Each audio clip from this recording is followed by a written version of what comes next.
We're going to move on to an identity panel now. I'd like to introduce two guests next. The first one, Jay Brown, is the Director of Communications at the Human Rights Campaign.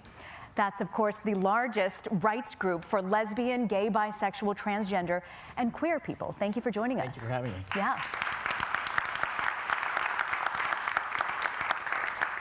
And next, I'd like to welcome to the stage Steve Mendelson, who's the Deputy Executive Director with the Trevor Project. It's the only organization dedicated to ending suicide among LGBTQ youth. And Steve, I asked you today, I wasn't familiar, what does the Q part mean? The Q part has two meanings for us. So generally, we use the word queer to capture all of the different identities and sexual orientations within the LGBT world, but also questioning, because we are a suicide prevention organization, and a lot of the youth that we work with are confused, and they really haven't figured out their true identity. So they're questioning youth, so they also fall within the spectrum of the people who we serve. What a great definition, because you never think of the questioning part and how amazing in the journey that questioning part really is for someone. Right, that's a moment when people have a lot of confusion, and the Trevor Project is there to help them through that. And so often they call us to talk about some of the conflicts they're feeling and some of the questions about who they are and how they feel, and we're there to listen to them and really respond to them and help them along that process. There was such a horrible tragedy, the Orlando shooting, but it really put a huge spotlight on the LGBTQ community, focusing on how this community was targeted. And even more than terrorism, the White House calling it a hate crime and focusing on the hate angle. Talk to us a little bit, Jay, about what your organization is doing to mobilize from a grassroots level. Yeah, well, I think the thing about Orlando, first of all, it's really shaken us to our core, I think, as an organization, as a community, and frankly, as a nation. And it's really, I was talking to a reporter yesterday who was, said, on this year anniversary of marriage equality, it was really, on Sunday, we'll be celebrating a year since the Supreme Court case that brought marriage equality to the nation. So many people had a perception that LGBTQ rights were a lot further ahead than I think they actually are. And we in the movement, we have known for a long time, there's still no explicit federal law that protects us from being fired because of who we are, or from losing a home, or or being denied service in a restaurant or a taxi cab. And that's still the reality. But Orlando sort of brought back to mind just the pure stigma that still exists around LGBTQ identities across the U.S.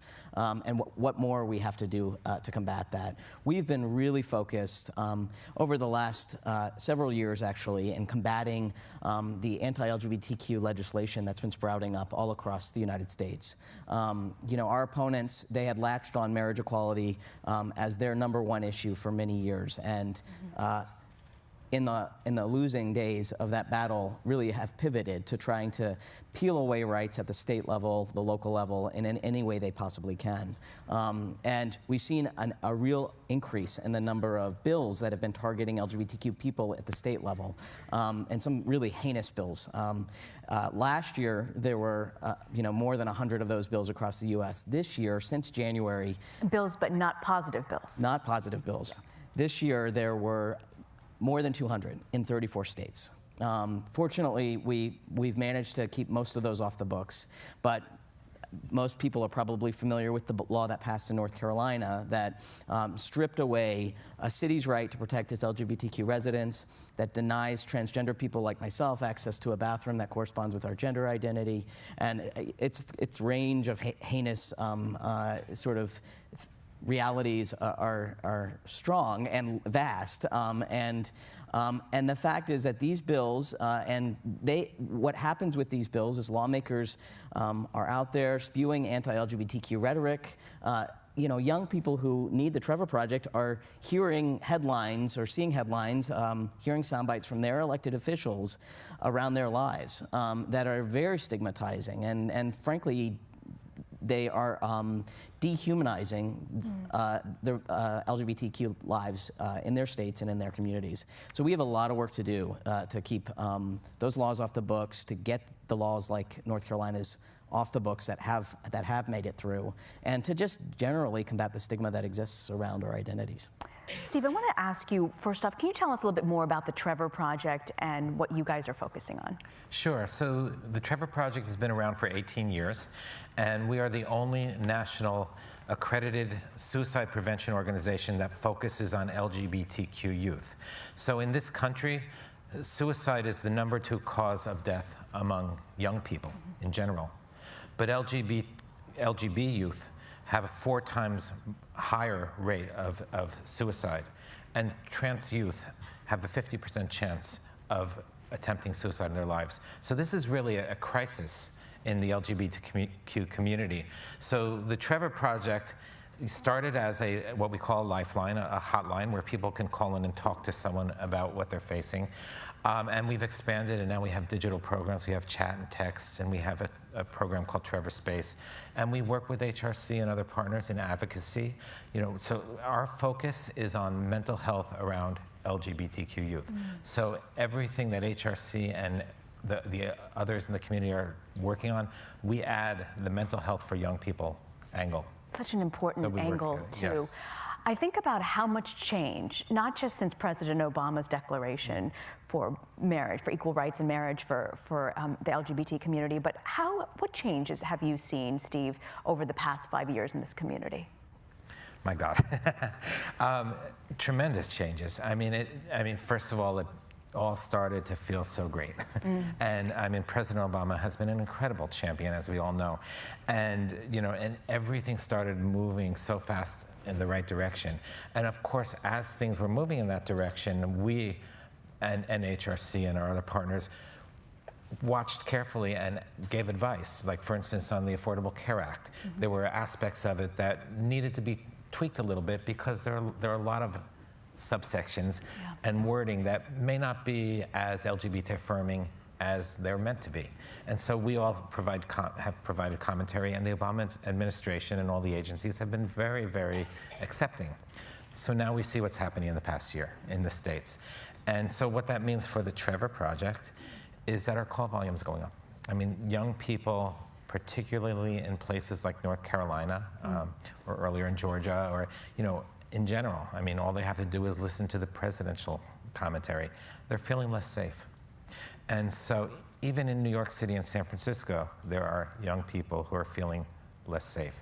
So the environment is, we all know how polarizing the environment has become, and we are seeing its direct impact on the young people, and that's not good. That's not good. When we talk about, Jay, about this community and the push for rights, there's so much pushback, particularly in the transgender community. I almost feel like there's a divide that the White House polled when they went into the right for marriage. They knew that the public was for the right to marriage for the gay community. But when it comes to the transgender issue, polls don't show that the American public are necessarily as supportive.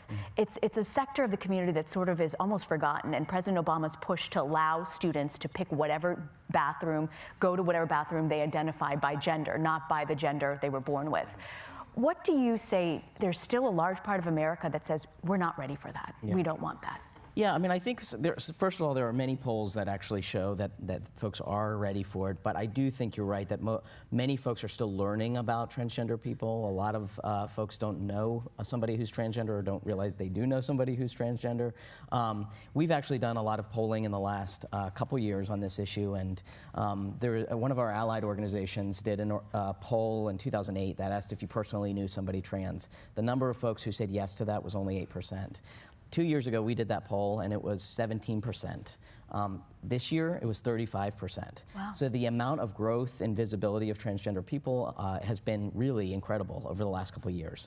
And that we know from our years in the movement that with visibility comes support for our issues. And that has certainly been clear when it comes to lesbian, gay, and bisexual rights, including marriage equality. And the same will be true for transgender. I really like, and I wanted to point out the way you characterize the Obama administration's guidelines on students. this is really about a student not sort of choosing on a day-to-day basis which bathroom to use, but using the bathroom that is appropriate for their gender identity and that is consistent with who they are. We know that according to a lot of studies, that the ability to be seen as the gender that you are is really important for mental health and other sort of needs from a public health standpoint for trans people. So what the Obama administration did was actually at the request of educators all across the U.S. who have been working with trans students for many years and seeking from the administration, from the Department of Education guidelines on how to serve transgender students the most appropriately. And I think, frankly, what has happened in the wake of that is people politicizing our lives in a way that's really detrimental to children, to students, and to adults, frankly. So we have a lot more work to do in terms of public education, but I think we're getting there. Steve, another question for you. How can we promote LGBT rights around the world as a universal human right instead of an American or Western agenda? With visibility, more visibility. So, everything that we do at the Trevor Project empowers young people to be themselves. And when we talk to adults around this country, we go into schools. We speak, tomorrow I'm meeting with members of Congress. So this is national. But what's happening is we're empowering people to be themselves and talk about that. And that's the same internationally. Our Trevor Space program that I mentioned before is a social network that's a closed universe for LGBTQ youth from around the world. So at the Trevor Project, we are seeing that young people who have nobody to talk to, even in Pakistan, are on Trevor Space and talking to people around the world. So, the visibility that we have out there and that we're encouraging them to have in a very safe way is really how the conversation will change. And of course, the things that the State Department is doing around the world have been very positive and helpful. When you meet with members of Congress, Steve, what do you tell them? I tell them that, well, first of all, I'm talking from the perspective of LGBTQ youth and mental health. So that's why I'm going tomorrow. I'm going to talk about the need to pass laws that are inclusive of LGBT people, the need to collect data. So the government collects a lot of data all the time in schools or on deaths, on suicides, but they don't usually ask if the person was LGBT. And so data provides the power to make change. And so that's a major part of what we talk to Congress and elected officials about. Researching. Yes, and asking the questions in the right way. That's so fascinating. There's an interesting question here. You guys both work in the community, and a large number of people are asking, the marriage equality movement gained ground and was extremely effective. How can you turn this movement towards gun control?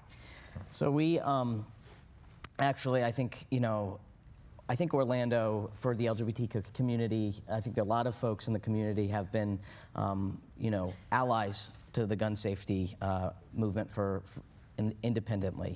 I think what you saw last week was organization after organization officially coming out in support of common sense gun safety regulations, including the Human Rights Campaign.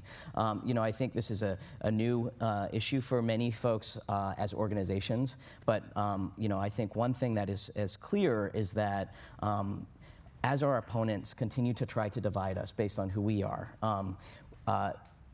we are seeing a coalition of voices come together more and more regularly. When leading presidential candidates attack Muslims, they're attacking LGBTQ people. We are Muslims, we are women, we are immigrants. And if anything showed us that gun safety is another one of the issues that we need to be keeping forefront in our minds, it was the fact of what happened in Orlando. We know that LGBTQ people are at risk of gun violence, and we know that when hatred is mixed with the deadly combination of all too easy access to guns, it can bring heinous consequences. Another point is the fact that Orlando happened is not in a vacuum. Certainly we've talked about sort of the lawmakers but frankly, there's things that happen in everyday lives of young LGBT people and adults that are also putting them at great risk. Anytime a preacher preaches hate from a pulpit, for example.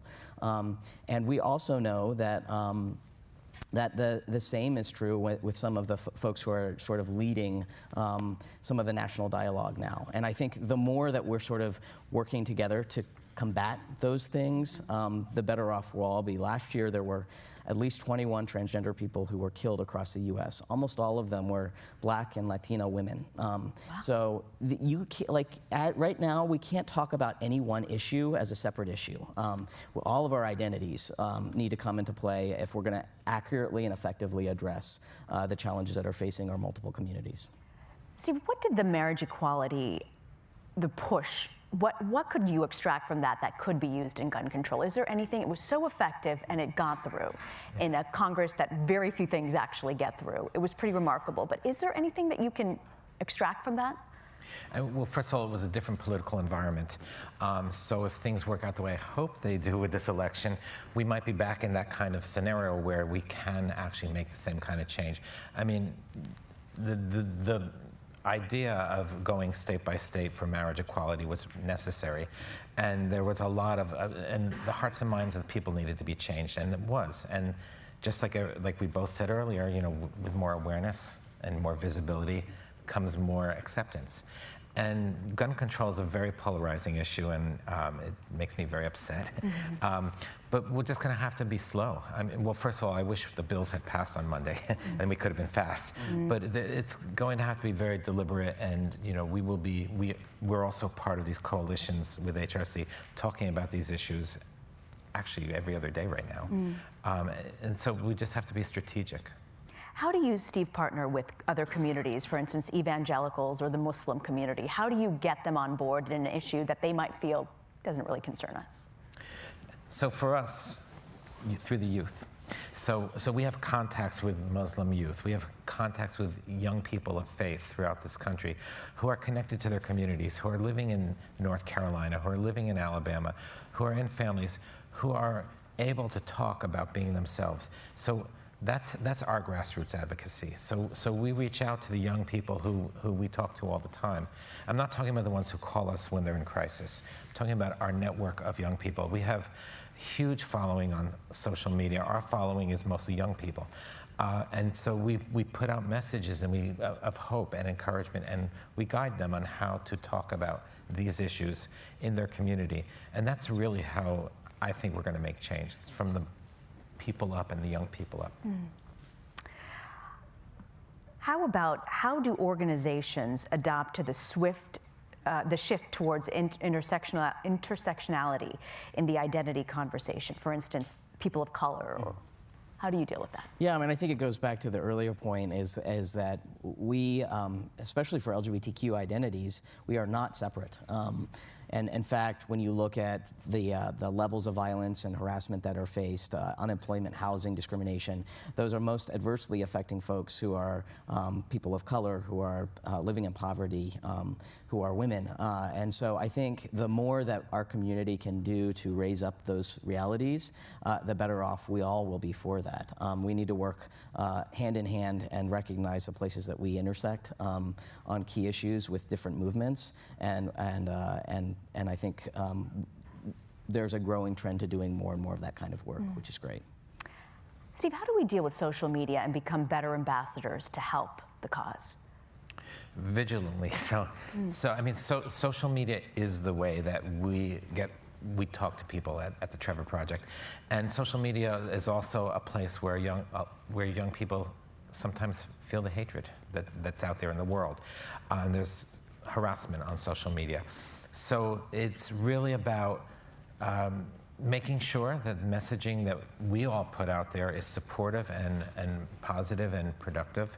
And then also we, as an organization, and HRC and many others, talk to Facebook, Twitter, Snapchat. We consult with them on how to put safeguards in place to really protect people who are using their services. Mm. Well, here's a good devil's advocate question. Does disagreement from the non-LGBTQ community equal hate? How can we better define the difference if there is a difference? It's a tough one.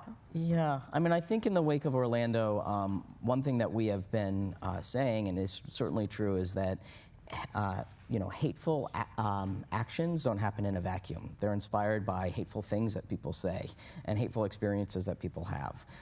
And I think, especially when you're thinking about a young person who's sitting in a church where a preacher might be, saying some very hateful things, that feels like hate. And we might want to parse the words, but if that's how it hits the person who's in the pews, it's really up to the person who's sort of using those words to analyze what they're doing. And I think Orlando is giving folks some time of reflection and just saying, gosh, where have we come from? What are we doing right now? And I've seen some really inspiring things from folks who have been perhaps not our greatest allies, coming out and saying, listen, it's time to stop. And hopefully we can continue to encourage that. Steve, what gives you the most hope about this generation in particular? Their activism and their concern. I mean, they are really making change. And, my job is to just enable that. And I see that young people are speaking out and speaking up, and young people aren't complacent anymore. And, in the past week, this is just mobilizing people. And if we just look at what's happening and we look at what's happened in the LGBT community, we know that sometimes things might get worse before they get better. Just look at AIDS. So it took a lot of AIDS activists to really fight the hateful perceptions and commentary out there. And things got worse before they got better. And so I have hope that, I feel like things got worse in the past few weeks, and I think they will get better. And I'm very hopeful. On that optimistic note, Steve Mendelson and Jay Brown, thank you for joining us. An important conversation. Thank you. Thank you.